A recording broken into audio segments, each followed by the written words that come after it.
Hello बच्चों, कैसे हो? आपका स्वागत है त्रिपाण स्टडी सेंटर में। आज जो हम करने जा रहे हैं काफ़ी महत्वपूर्ण यहाँ पर चैप्टर आया है class 12 CBSE NCERT political science यानी राजनीति विज्ञान का जो हमारे यहाँ चैप्टर आया है अंतर्राष्ट्रीय संगठन, इंटरनेशनल ऑर्गेनाइजेशन काफ़ी महत्व रखेगा।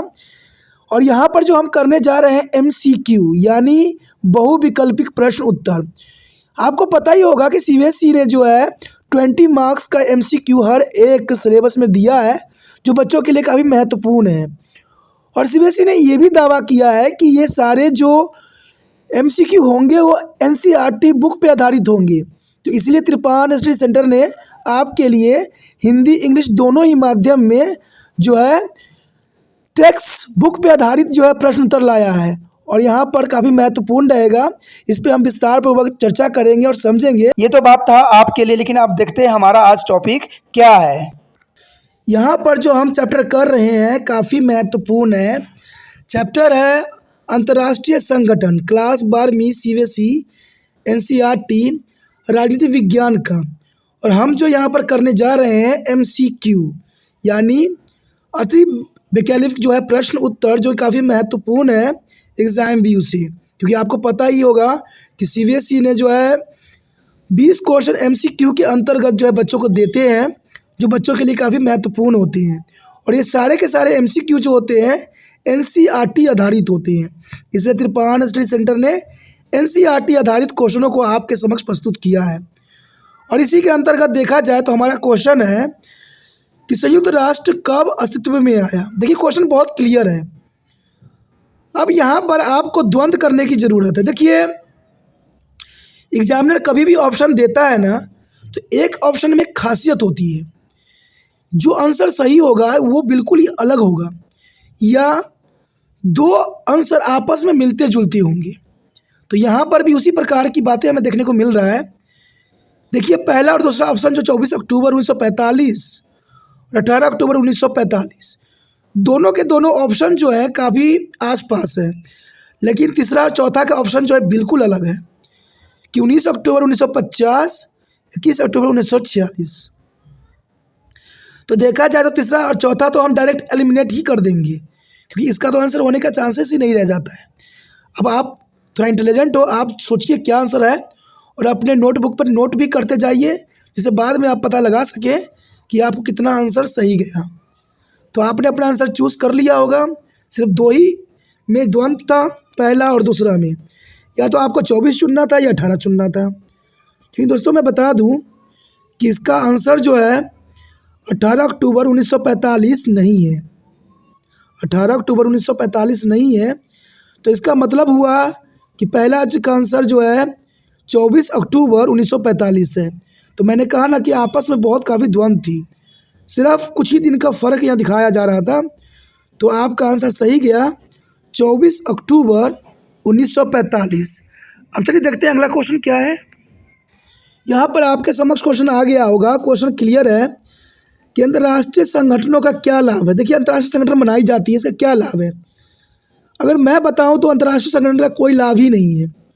प्रथम विश्व युद्ध में युद्ध को रोकने के लिए अंतर्राष्ट्रीय संगठन बनाई गई, लेकिन कुछ दिनों के बाद दूसरा विश्व युद्ध हुआ, तो इसको बनाने का फ़ायदा क्या हुआ। और देखा जाए तो दूसरे विश्व युद्ध में इंटरनेशनल ऑर्गेनाइजेशन गठन की गई, लेकिन आज देखिए तीसरे विश्व युद्ध की तरफ हम बढ़ रहे हैं, तो यहाँ पर तो कोई फ़ायदा है नहीं। लेकिन देखा जाए तो क्वेश्चन के अंतर्गत क्या फ़ायदा है, अंतर्राष्ट्रीय संगठनों का क्या लाभ हो सकती है। ऑप्शन है वो राष्ट्रों को एक दूसरे के प्रतिस्पर्धा करने में मदद करते हैं, वो राष्ट्रों को चुनौतीपूर्ण मुद्दे पर एक साथ काम करने की अनुमति देते हैं, वो राष्ट्र को एक दूसरे पर हावी होने का रास्ता प्रदान करते हैं, और राष्ट्र को वैश्विक मुद्दा की अनदेखी करने की अनुमति देगी। अब देखिए यहाँ दो ऑप्शन जो है बिल्कुल ही गलत बताई गई है। अरे भाई, इसका ये लाभ कैसे हो सकता है कि वो राष्ट्रों को वैश्विक मुद्दे की अनदेखी करने की अनुमति देता हो। अब देखिए वैश्विक मुद्दे को अनदेखी कहेंगे तो बात कैसे बात बनेगा, ये तो बिल्कुल ही गलत है। दूसरा ऑप्शन देखिए कि वो राष्ट्रों को एक दूसरे के पर हावी होने का रास्ता प्रदान करते हैं, क्या डोमिनेट होने के लिए करते हैं, ये तो बिल्कुल ही गलत है। यानी देखा जाए तो सी और डी जो है बिल्कुल गलत है। आपका यहाँ द्वंद्व रह जाता है ए और बी में। अब ए और बी में से आपको चूज़ करना है। यहाँ पर आपके लिए मैंने आसान कर दिया, 50-50 चांसेस कर दिया। या तो ए आंसर सही है या बी सही है। अब अपना चूज़ कीजिए कौन सा आंसर सही है, और अपने नोटबुक पे भी नोट कीजिए साथ में। तो आपने चुन लिया होगा। अब देखिए अंतर्राष्ट्रीय संगठन का क्या लाभ है। अंतर्राष्ट्रीय संगठन का लाभ ये हो सकता है कि वो राष्ट्र को एक दूसरे के प्रति सफलता करने में मदद करते हो। देखिए ये तो ऑप्शन गलत गया, क्योंकि प्रतिस्पर्धा करने की मदद नहीं कर सकती, गलत है ये। और राष्ट्र को चुनौती मुद्दे पर एक साथ काम करने की अनुमति देते हैं, ये काफ़ी फेवरेबल आंसर हुआ। यानी देखा जाए तो इसका आंसर अंतर्राष्ट्रीय संगठन का क्या लाभ है, इसका बी आंसर सही है कि वो राष्ट्रों को चुनौतीपूर्ण मुद्दे पर एक साथ काम करने की अनुमति देते हैं, यानी बी करेक्ट आंसर है।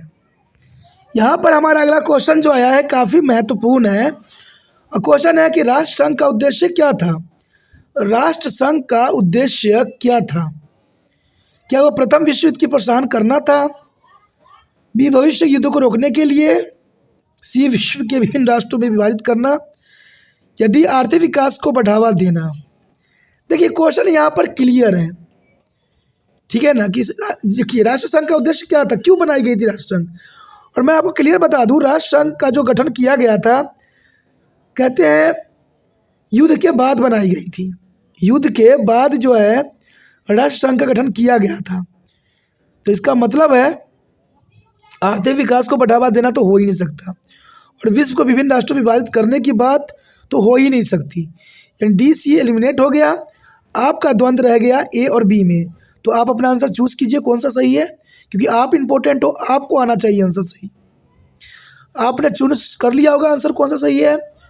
क्या आपने आंसर क्या लगाया है इसका, आपने बी लगाया है, आपने बी लगा दिया भविष्य के युद्धों को रोकने के लिए। तो आपने सही लगा दिया, क्योंकि राष्ट्रीय संघ का उद्देश्य यही था कि विश्व के युद्धों को रोकने के लिए ही बनाई गई थी। लेकिन यहाँ प्रथम विश्व युद्ध को प्रोत्साहित करना ये तो गलत बिल्कुल थी। यहाँ तो सारे तीनों के तीनों ऑप्शन गलत थे। प्रथम विश्व युद्ध को प्रोत्साहन करना, विश्व को विभिन्न राष्ट्रों में विभाजन करना, आर्थिक विकास को बढ़ावा देना, तीनों के तीनों ऑप्शन जो थे ऑड थे। भविष्य के युद्धों को रोकने के लिए तो बहुत आसान क्वेश्चन था, और आपने भी सही आंसर देने की कोशिश किया होगा। उसके पश्चात हमारे समक्ष क्वेश्चन आता है, द्वितीय विश्व युद्ध कब हुआ। ये तो बहुत आसान क्वेश्चन है, जिन बच्चों को डायरेक्टली पता होगा वो डायरेक्टली आंसर देंगे कि द्वितीय विश्व युद्ध कब हुआ। क्या 1914 से 1918 में करवाई गई थी, ए, बी 1929 1945 में, या सी 1945 1950 में, या डी 1918 से 1939 तक। देखिए दो ऑप्शन तो यहाँ बिल्कुल मुझे और दिख रहे हैं। 1945 से 50 में तो कोई युद्ध हुई नहीं, और इस समय युद्ध भी हुई तो शीत युद्ध हुई, लेकिन उस शीत युद्ध का भी काल था 1945 से लेकर 1990 तक। यहाँ तो 50 की बात की जा रही है, तो ये तो बिल्कुल ही ऑड है। बात किया जाए डी का, तो 1918 में जो है सेकेंड वर्ल्ड वॉर ख़त्म हुई थी, तो उसके बाद कौन सा युद्ध चल गया था। ये तो गलत है, बिल्कुल ही ऑप्शन गलत है। तो आपके समक्ष द्वंद्व जो रह गया ए और बी में है। चलिए देखते हैं आप कितना तेज हो और कितना अच्छा आंसर देते हो। आपने अपने कॉपी में नोट कर लिया। अब देखिए द्वितीय विश्व युद्ध कब शुरू हुआ। जैसे कि आपको पता होगा प्रथम विश्व युद्ध 1914 से लेकर 1918 में करवाई गई थी, और ये 1914 से 18 में हुआ था। तो इसका मतलब जो है पहला ऑप्शन तो गलत हुआ, क्योंकि यहाँ पर द्वितीय विश्व युद्ध की बात कर रहा है, दूसरे युद्ध की बात कर रहा है, सेकेंड वर्ल्ड वॉर की। तो सेकेंड वर्ल्ड वॉर जो हुई थी 1939 से लेके 1945 तक। इसका मतलब जो हुआ कि बी आंसर आपका सही है। तो आप बी के साथ जा सकते हो, बी आंसर सही है। द्वितीय विश्व युद्ध हुआ था 1939 से 45 तक, और प्रथम विश्व युद्ध हुआ था 1914 से 1918 तक। तो इसका मतलब इसका बी आंसर सही है। चलिए देखते हैं अगला क्वेश्चन क्या है। यहाँ पर हमारे समक्ष अगला क्वेश्चन आ गया है, काफ़ी महत्वपूर्ण है। क्वेश्चन है संयुक्त राष्ट्र का उद्देश्य क्या था। संयुक्त राष्ट्र का उद्देश्य क्या था। ए, अंतर्राष्ट्रीय संघर्षों को बढ़ावा देना, राष्ट्र के बीच सहयोग की सुविधाजनक बनाना, युद्ध में शत्रुत्व की सीमा को सीमित करना, या राज्यों के संघर्ष में शामिल होने के लिए प्रोत्साहित करना। देखिए राज्य को संघर्ष में शामिल करने के लिए प्रोत्साहित करना, ये तो गलत है यार, बिल्कुल ही गलत है। ये कहाँ से हो सकता है। और देखिए दूसरा ऑप्शन भी मुझे बिल्कुल ही गलत दिख रहा है कि अंतर्राष्ट्रीय संघर्ष को बढ़ावा देना। यार कौन युद्ध करना चाहता है। अंतर्राष्ट्रीय संघर्ष होगी तो क्या होगा इस विश्व का। ये तो बिल्कुल ही गलत ऑप्शन है। ए और डी तो बिल्कुल ही गलत है, ये कहीं तक जो है आंसर नहीं हो सकता। तो चलिए द्वंद्व रह गया बी और सी में, तो बी और सी में से सही आंसर आप चुनिए, काफ़ी महत्वपूर्ण रहेगा। और मुझे पता है आपको इसलिए मौका दी जाती है क्योंकि आपको ही यहाँ पर आंसर जो है चूज़ करना है। तो आप देखिए कौन सा आंसर सही हो सकता है। क्या आपने क्या आंसर लगा दिया? राष्ट्रों के बीच सहयोग की सुविधा बनाना। अरे भाई आपने ये कैसे सोच लिया आंसर ये सही है?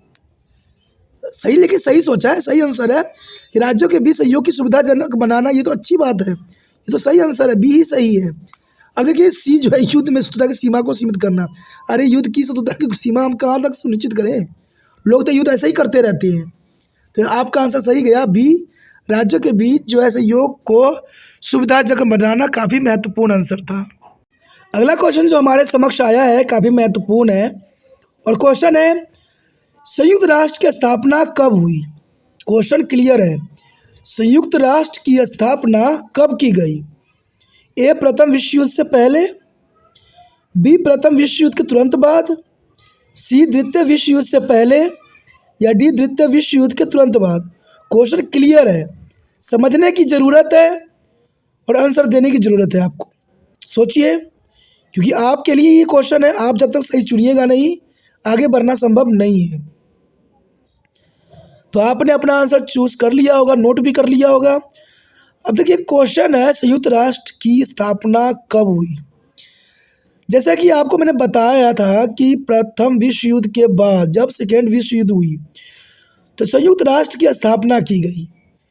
तो इसका मतलब है कि ए और बी तो एलिमिनेट डायरेक्टली हो गए, क्योंकि हमने प्रथम विश्व युद्ध की तो बात ही न किया, क्योंकि संयुक्त राष्ट्र की स्थापना सेकेंड वर्ल्ड वॉर में हुई थी। तो ए और बी तो है एलिमिनेट हो गया।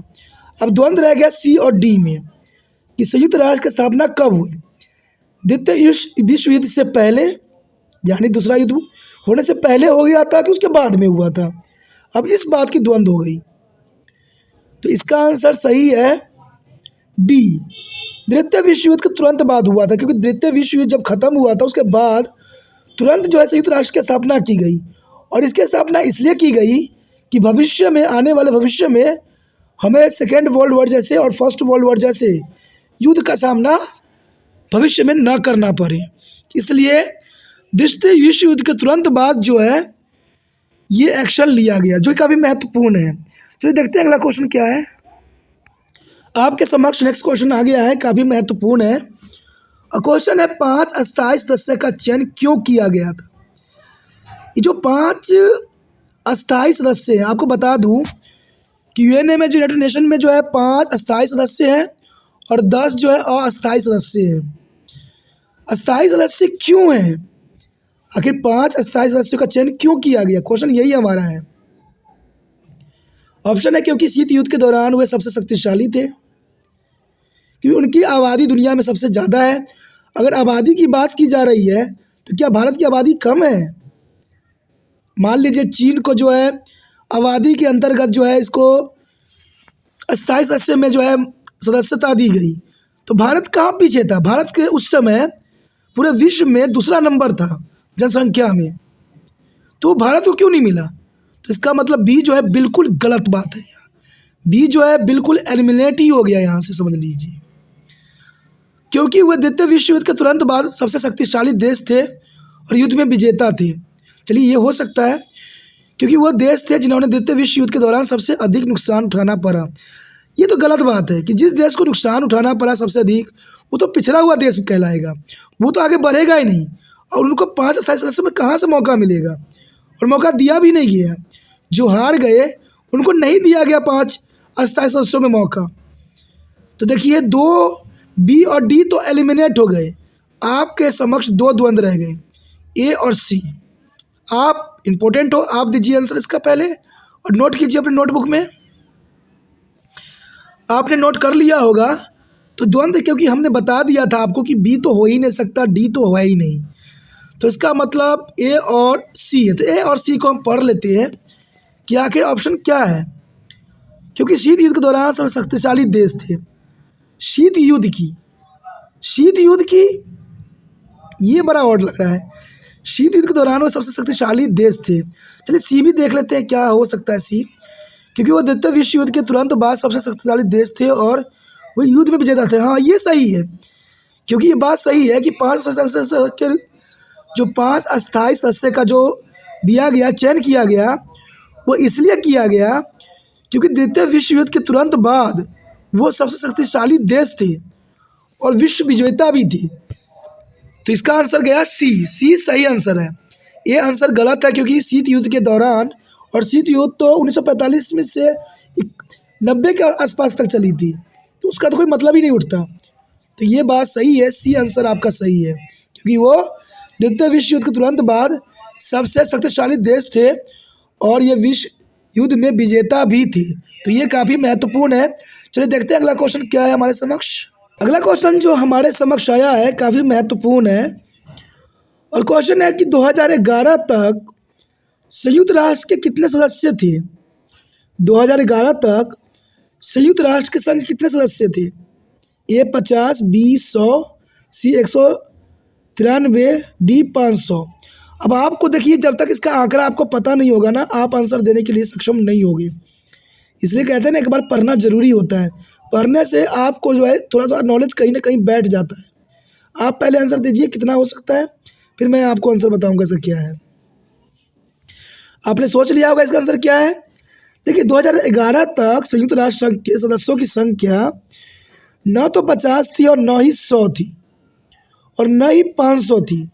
तो इसका मतलब है 193 इसका जो है सी आंसर सही है। कहते हैं 1993 तक 2001 तक 2011 तक संयुक्त राष्ट्र के 193 सदस्य देश थे। काफ़ी महत्वपूर्ण बात है 193। चलिए देखते हैं अगला क्वेश्चन क्या है हमारे समक्ष। जो अगला क्वेश्चन आया है काफ़ी महत्वपूर्ण है, और क्वेश्चन है महासचिव बनने से पहले संयुक्त राष्ट्र में एंटोनियो गुटेरेस की स्थिति क्या थी। देखिए इसमें क्वेश्चन साफ पूछ लिया है कि महासचिव बनने से पहले, महासचिव एंटोनियो गुटेरेस थे जरूर, से पहले वो संयुक्त राष्ट्र में कुछ और भी थे, तो वो क्या थे, यही क्वेश्चन पूछ लिया गया है कि महासचिव बनने से पहले संयुक्त राष्ट्र में एंटोनियो गुटेरेस की क्या स्थिति थी। क्या वो पुर्तगाल के लिए संयुक्त राष्ट्र राजदूत थे, या बी राजनीतिक मामलों में अवर महासचिव थे, या सी शरणार्थी के लिए संयुक्त राष्ट्र उच्चायुक्त थे, या डी आपदा जोखिम निम्नीकरण के लिए महासचिव के विशेष प्रतिनिधि थे। क्वेश्चन दिलचस्प है, समझने की ज़रूरत है कि भाई क्या हो सकता है, लेकिन एक बार पढ़ोगे तभी आपको नॉलेज रहेगा कि भाई इसका आंसर क्या होगा। आप सोच लीजिए थोड़ा सा। आपने सोच लिया।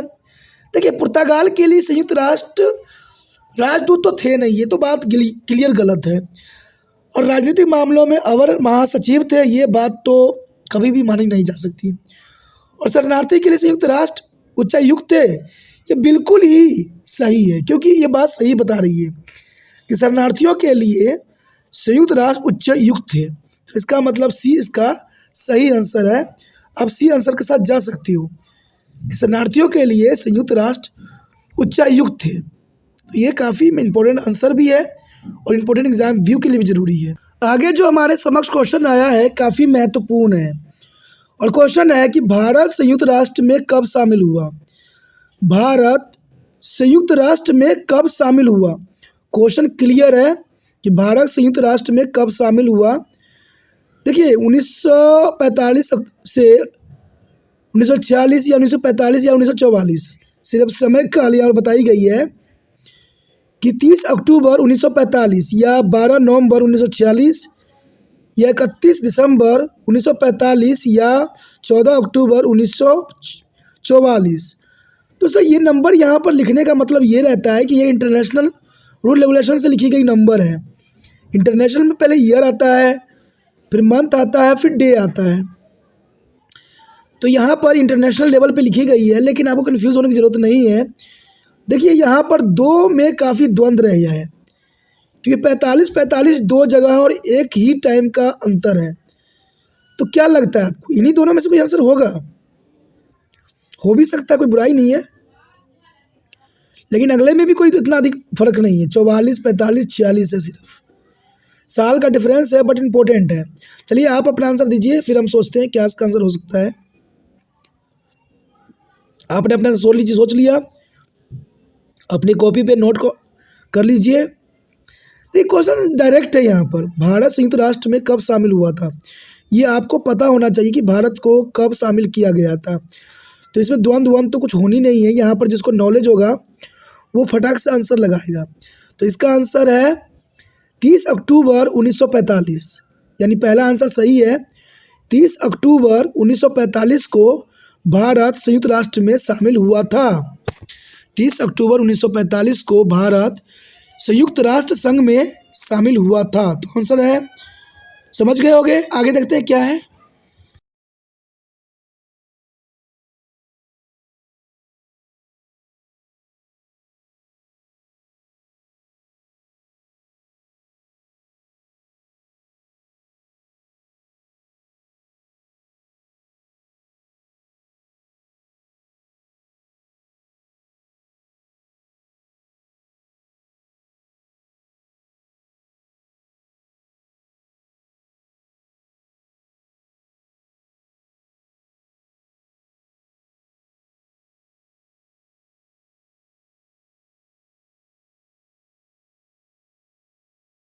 सबके फुल फॉर्म के साथ, अगर जिन बच्चों ने वो वीडियो देखी होगी उनके लिए एमसीक्यू भी आसान होगा, और जिन्होंने नहीं देखी होगी, क्योंकि वो सारे एमसीक्यू उन्हीं क्वेश्चनों में से उठाई गई, क्योंकि वो क्वेश्चन इसलिए इंपॉर्टेंट थे क्योंकि वो टेक्स्ट पे आधारित थे, और ये वीडियो भी जो एमसीक्यू के है वो भी टेक्स्ट पे आधारित है। तो जर्नल सी बात है, वो वीडियो जो देख लेंगे उनके लिए ये क्वेश्चन आसान हो जाएगा। देखिए, लेकिन आपको यहाँ पर चूज़ करना है कि सही आंसर क्या है। वो तो मेरा सजेशन था कि अगर आप देखते हो तो आपको ही फ़ायदा होगा, नहीं देखते हो तो आपका ही नुकसान होगा। तो मैं ज़बरदस्ती करने वाली बात यहाँ नहीं कहूँगा। हम तो यहाँ क्वेश्चन पर देखते हैं कि संयुक्त राष्ट्र का सबसे शक्तिशाली अंग कौन था। क्या UNG था, या UNICEF था, या UNICEF था, या UNSSC था। तो जैसा कि आपको पता होना चाहिए, संयुक्त राष्ट्र संघ का सबसे शक्तिशाली अंग जो है UNSC है, यानी चौथा आंसर सही है, UNSC। ये काफ़ी शक्तिशाली अंग है और सारा डिसीजन मेकिंग यही करती है, और इसका डिसीजन को मान्यता दी जाती है, इसलिए इसका सबसे शक्तिशाली अंग कहना उचित होगा। उसके पश्चात हमारे समक्ष आता है अगला क्वेश्चन, जो काफ़ी महत्वपूर्ण है। क्वेश्चन है, संयुक्त राष्ट्र में कितने प्रमुख अंग हैं। देखिए, अंग की बात किया गया है, सदस्य की बात नहीं किया गया है। क्वेश्चन में बच्चा यही कन्फ्यूज हो जाता है, यहाँ पर अंग की बात की गई है।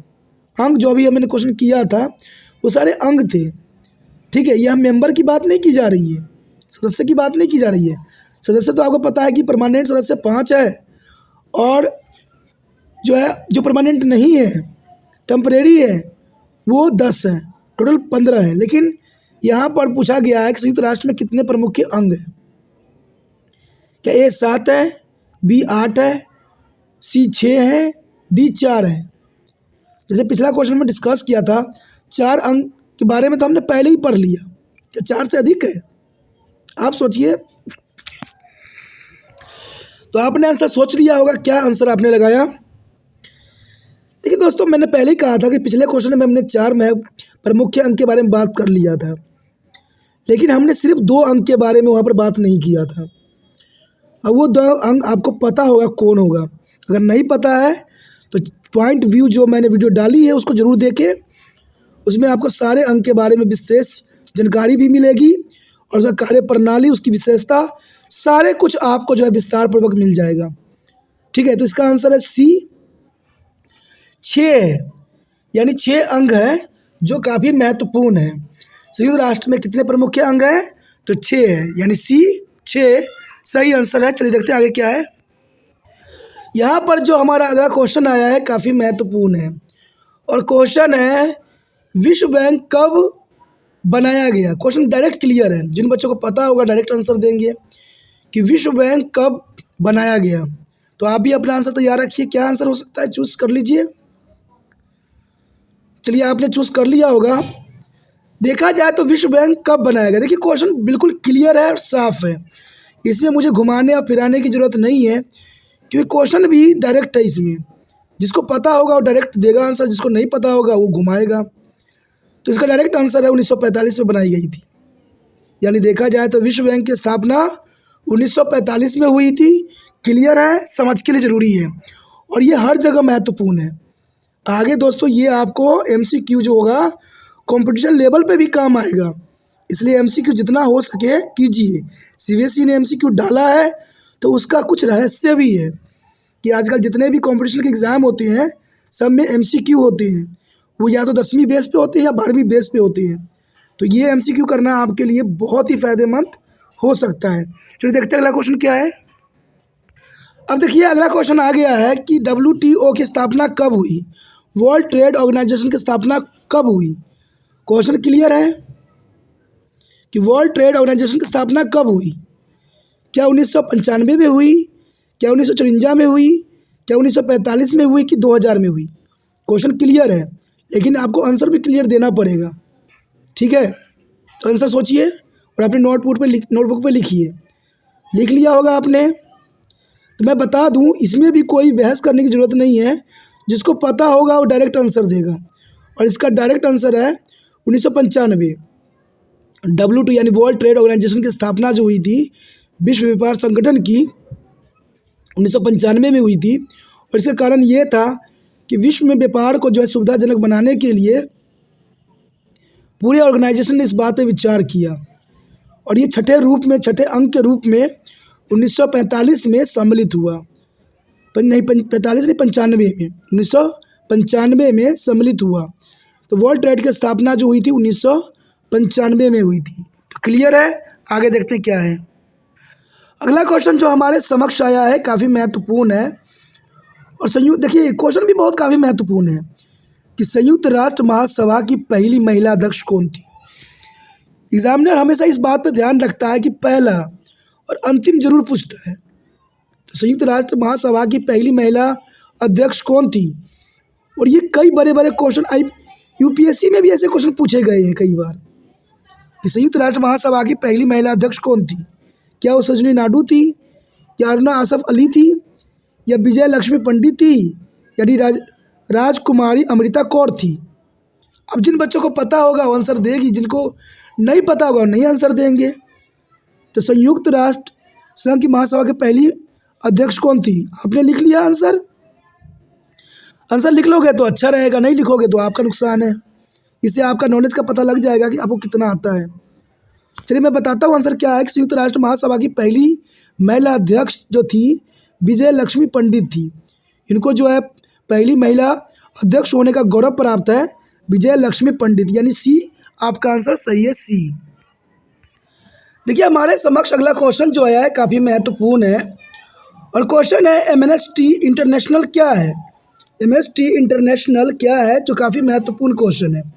क्या मुद्रा कोष को संस्था को कहते हैं, या B शस्त्र रक्षक को कहते हैं, या C जल संधि को कहते हैं, या NGO को कहते हैं। तो आप अपना आंसर ढूंढिए, क्या इसका आंसर हो सकता है। ठीक है, आपने आंसर अपना ढूंढ लिया होगा। तो चलिए देखिए एमनेस्टी इंटरनेशनल क्या है। देखिए मुद्रा कोष संस्था को कहते नहीं हैं, शस्त्र रक्षक को भी नहीं कहते हैं और जल संधि को तो कहते ही नहीं है। इसका मतलब हुआ NGO को। NGO को जो है MST इंटरनेशनल कहा जाता है। तो इसका आंसर D सही है। आप D के साथ जा सकते हो, जो कि काफ़ी महत्वपूर्ण है। उसके पश्चात हमारे समक्ष क्वेश्चन आया है कि IAEA की स्थापना कब हुई। क्वेश्चन क्लियर है, IAEA की स्थापना कब हुई।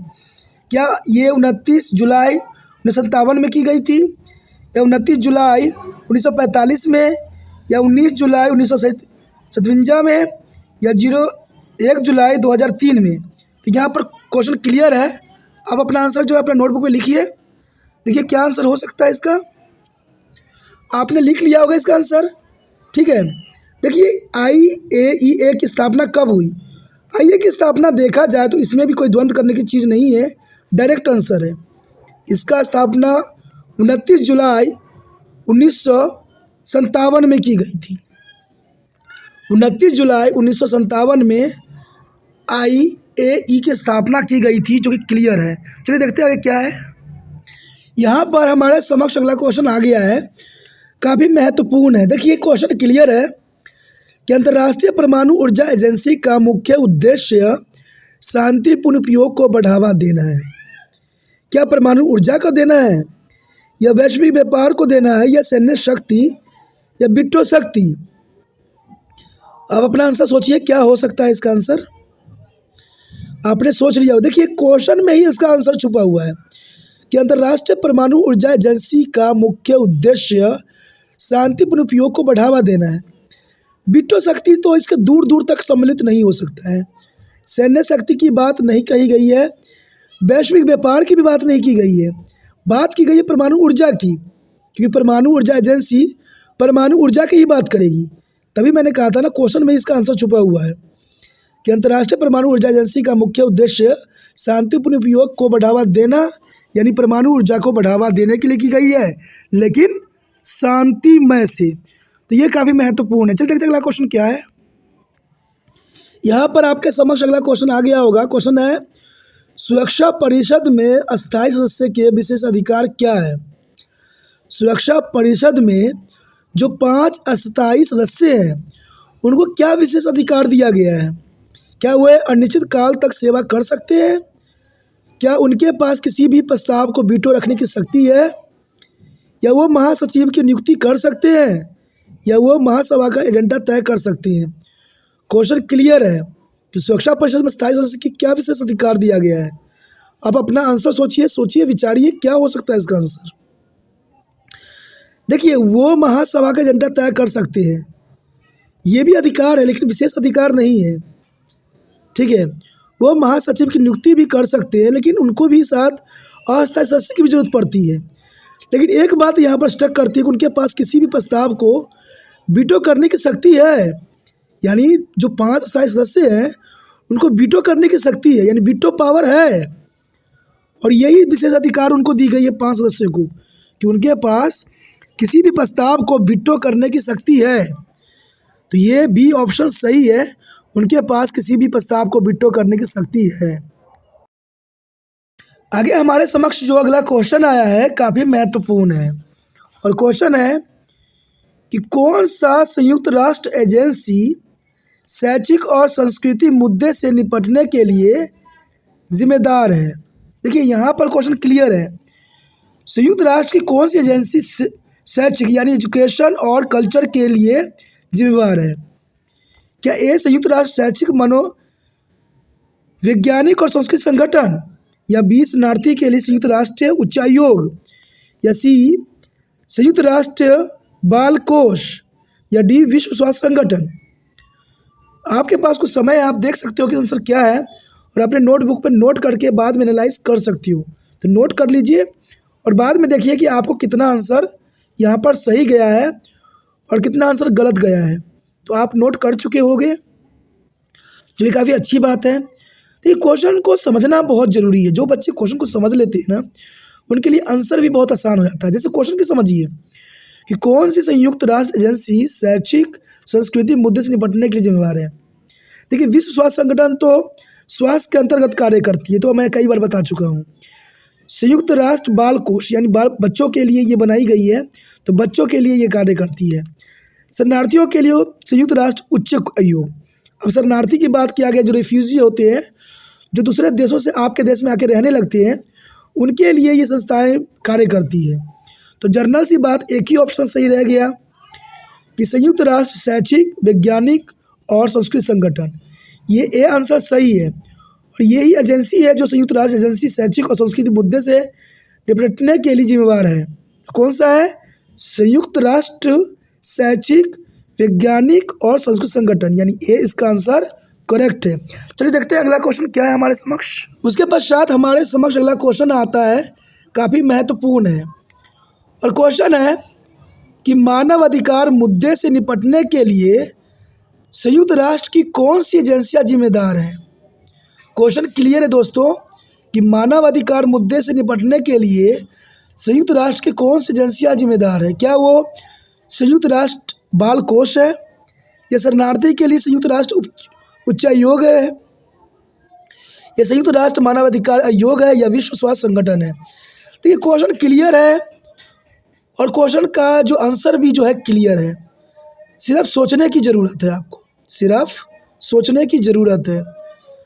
तो आप क्या सोच रहे होगे इस आंसर के लिए? अपने कॉपी पर लिखिए, इससे पता लगेगा कि आपको क्या आता है। देखा जाए तो इसका आंसर देखिए, संयुक्त राष्ट्र बाल कोष तो नहीं हो सकता है, क्योंकि बाल कोष के वाले अधिकारी करती है। शरणार्थी के संयुक्त राष्ट्र संघ के उच्च आयोग के द्वारा करने की बात की जाती है, ना कि मानव मुद्दे जो करते हैं। तो इसका मतलब हुआ संयुक्त राष्ट्र मानव अधिकार आयोग क्या हो सकता है? देखिए मानव अधिकार आयोग का मुद्दे का निपटान के लिए संयुक्त राष्ट्र कौन सी एजेंसी है? संयुक्त राष्ट्र मानव अधिकार आयोग ही करेगी ना, जनरल सी बात है। तो इसका मतलब सी आंसर सही है, तो सी से साथ आप जा सकते हो। सी इसका करेक्ट आंसर है, संयुक्त राष्ट्र मानव अधिकार आयोग। संयुक्त राष्ट्र मानव अधिकार आयोग मानव अधिकार मुद्दे को निपटने के लिए ये एजेंसियां जिम्मेदार हैं। चलिए देखते हैं अगला क्वेश्चन क्या है। चलिए अगला क्वेश्चन हमारे समक्ष आ गया है कि युद्ध और शांति पर चर्चा करने के लिए संयुक्त राष्ट्र का कौन सा निकाय जिम्मेदार है? देखिए ये भी क्वेश्चन बहुत काफ़ी दिलचस्प है कि युद्ध और शांति पर चर्चा करने के लिए संयुक्त राष्ट्र ने कौन सा जो विभाग को बनाया है? क्या वो विश्व स्वास्थ्य संगठन है, क्या वो संयुक्त राष्ट्र विकास कार्यक्रम है, या महासभा, या संयुक्त राष्ट्र बाल कोष है? तो आप अपना आंसर सोच सकते हो, क्या हो सकता है इसका आंसर? आपने अपना आंसर सोच लिया होगा। देखिए बात यहाँ क्लियर है कि संयुक्त राष्ट्र शांति पर चर्चा करने के लिए संयुक्त राष्ट्र का कौन सा निकाय जिम्मेवार है? तो देखा जाए तो इसका आंसर क्लियर है, संयुक्त राष्ट्र बाल कोष तो हो नहीं सकता, क्योंकि बाल कोष बच्चों के लिए बनाई गई है, और विश्व स्वास्थ्य संगठन स्वास्थ्य के लिए बनाई गई है। संयुक्त राष्ट्र विकास कार्यक्रम नहीं है, तो इसका महासभा है। देखिए महासभा के द्वारा ही युद्ध और शांति पर हम चर्चा कर सकते हैं। ये महासभा का मतलब होता है कि सारे विश्व के देश के लोग आए और उस पर चर्चा करें कि युद्ध कितना खतरनाक है और इससे क्या नुकसान हो सकता है। तो इसीलिए जो है महासभा बनाई गई है, जहाँ पर युद्ध और शांति के लिए विचार विमर्श की जाती है। चलिए देखते हैं अगला क्वेश्चन क्या है। देखिए अगला क्वेश्चन हमारे समक्ष आ गया है। क्वेश्चन है, सामाजिक और आर्थिक मुद्दे से निपटने के लिए संयुक्त राष्ट्र का कौन सा निकाय जिम्मेवार है? क्वेश्चन सब एक जैसे ही लग रहे हैं, लेकिन आंसर भी महत्वपूर्ण है। क्या संयुक्त राष्ट्र मानवाधिकार आयोग है? देखिए आर्थिक और सामाजिक मुद्दे का निपटान कौन करता है? संयुक्त राष्ट्र मानवाधिकार आयोग, सुरक्षा परिषद, संयुक्त राष्ट्र विकास कार्यक्रम, या विश्व स्वास्थ्य संगठन? देखिए विश्व स्वास्थ्य संगठन का कार्य तो नहीं है, लेकिन फिर भी अब अपना आंसर चूज कीजिए, फिर मैं बताता हूँ। आपने अपना आंसर चूज कर लिया होगा। तो देखिए सामाजिक और आर्थिक मुद्दे पर संयुक्त राष्ट्र मानवाधिकार आयोग तो नहीं है, सुरक्षा परिषद का भी यहाँ पर नामो निशान नहीं है, और वर्ल्ड ट्रेड स्वास्थ्य और वर्ल्ड हेल्थ ऑर्गेनाइजेशन को तो हम रिजेक्टेड करते हैं, स्वास्थ्य के लिए है। तो इसका मतलब सी ही ऑप्शन शेष रह गया। संयुक्त राष्ट्र विकास कार्यक्रम इसका सही आंसर है, तो इसका मतलब सी आंसर सही है। संयुक्त राष्ट्र विकास कार्यक्रम जिसका काम है आर्थिक और सामाजिक मुद्दे को देखरेख करना, तो इसका आंसर सी सही है। उसके पश्चात हमारे समक्ष अगला क्वेश्चन जो आया है काफ़ी महत्वपूर्ण है, और क्वेश्चन है कि पूरे विश्व में मानव अधिकार की सुरक्षा के लिए कार्य करने वाली अंतर्राष्ट्रीय संस्था कौन है? पूरे विश्व में मानव अधिकार की सुरक्षा के लिए कार्य करने वाले अंतर्राष्ट्रीय संस्था कौन है? क्या वो एम्नेस्टी इंटरनेशनल है, क्या बी अंतर्राष्ट्रीय मुद्रा कोष है, या सी विश्व व्यापार संगठन है, या डी अंतर्राष्ट्रीय न्यायालय? देखिए सारे के सारे जो है वो विश्व के लिए ही कार्य करती है, लेकिन यहाँ पर सिर्फ एक क्वेश्चन डाल दिया है कि मानव अधिकार की सुरक्षा के लिए सब ऑर्गेनाइजेशन का अपना अपना कार्य है। तो मानव अधिकार की सुरक्षा कौन करता है? आप सोचिए। अब अपना आंसर जो है नोटबुक पे लिखिए। देखिए दोस्तों, अंतर्राष्ट्रीय न्यायालय में जो है कोई भी अपराध के लिए हम अपील कर सकते हैं, तो मानव अधिकार की सुरक्षा में कुछ हद तक तो रहेगी, लेकिन उतना नहीं। विश्व व्यापार संगठन जो होती है व्यापारों के लिए बनाई गई है, और अंतर्राष्ट्रीय मुद्रा कोष जो है मुद्रा के लिए बनाई गई है। पैसों के रिलेटेड यहाँ पर समस्या सुनी जाती है, लेकिन देखा जाए तो एम्नेस्टी इंटरनेशनल ये जो होता है मानव अधिकार की सुरक्षा के लिए कार्य करती है। तो इसका मतलब ए आपका सही आंसर है, आप ए के साथ जा सकते हो, ये आपका करेक्ट आंसर हुआ। चलिए देखते हैं लास्ट और अंतिम क्वेश्चन क्या है। आपके समक्ष अगला क्वेश्चन आ गया होगा। अगला क्वेश्चन है, सुरक्षा परिषद के स्थायी सदस्य का चुनाव कैसे किया जाता है। सुरक्षा परिषद के अस्थायी, स्थायी की बात नहीं कर रहा है, अस्थायी सदस्य का चुनाव कैसे किया जाता है। ए महासभा द्वारा, बी महासचिव द्वारा, सी अस्थायी सदस्यों द्वारा, या डी विश्व के सभी महाद्वीपों के प्रतिनिधित्व करने वाले देशों द्वारा। अब देखिए, सुरक्षा परिषद के सदस्य होना काफ़ी महत्वपूर्ण और गौरव की बात है, लेकिन कैसे हमें मिलेगा ये, सोचिए, अपनी ऑप्शन देखिए क्या हो सकता है। आपने अपना आंसर चुन लिया होगा। देखिए, ये महासभा द्वारा, महासभा की यहाँ रोल नहीं होती है, वो युद्धों के लिए अपना कार्य करती है। महासचिव द्वारा जो है सिर्फ देखी जाती है, और अस्थायी सदस्य द्वारा तो काफ़ी हद तक इम्पोर्टेंट रहता ही है, लेकिन एक और महत्वपूर्ण बात रहती है डी, कि विश्व के सभी महाद्वीपों द्वारा प्रतिनिधित्व करने वाले देशों द्वारा। अब देखिए, सुरक्षा परिषद के अस्थायी सदस्यों का चुनाव, ये अस्थायी सदस्यों की बात की जा रही है, अस्थायी की नहीं की जा रही है, ठीक है। अस्थायी की बात होती अलग है, लेकिन सुरक्षा परिषद के अस्थायी सदस्यों का चुनाव यहाँ पर विश्व के सभी महाद्वीपों का प्रतिनिधित्व करने वाले देशों के द्वारा की जाती है। तो ये क्वेश्चन काफ़ी महत्वपूर्ण था, और ये क्वेश्चन जो हमने यहाँ आपके समक्ष रखा वो हर एक पॉइंट व्यू से महत्वपूर्ण है, चाहे कॉम्पिटिटिव एग्ज़ाम हो, चाहे रेलवे का एग्ज़ाम हो, चाहे बैंक का हो, चाहे किसी प्रकार का एग्ज़ाम हो, सभी जगह महत्वपूर्ण है, क्योंकि ये ऐसा ही क्वेश्चन हर एग्ज़ाम में आता है। इसलिए जितना हो सके इस वीडियो को शेयर कीजिए। ये वीडियो हर बच्चे के लिए महत्वपूर्ण है, जो जिनको आगे बढ़ना है, जो +2 में भी है, जिनको कंपटीशन तैयारी करना है, सबके लिए महत्वपूर्ण है। इसलिए हर बच्चों को जो है व्हाट्सएप स्टेटस पे लगाने की ज़रूरत है, जिससे ये वीडियो हर बच्चे तक पहुँचे और वो भी इस क्वेश्चन को समझ सके। क्योंकि आपको पता ही है कि जितना शेयर कीजिएगा उतना दूसरे बच्चों का केयर होगा, क्योंकि शेयर ही केयर है।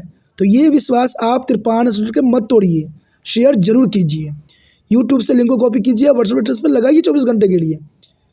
पहली बार मेरे चैनल पे आए हो, पहली बार वीडियो देख रहे हो, समझ में आ रहा है, अच्छा लग रहा है और चाहते हो कि और वीडियो आपको इस प्रकार प्राप्त होता रहे, तो दोस्तों सोचना नहीं है, विचार नहीं करना है, क्योंकि तिरपान स्टडी सेंटर 8 से लेकर MA तक के बच्चों के लिए महत्वपूर्ण है।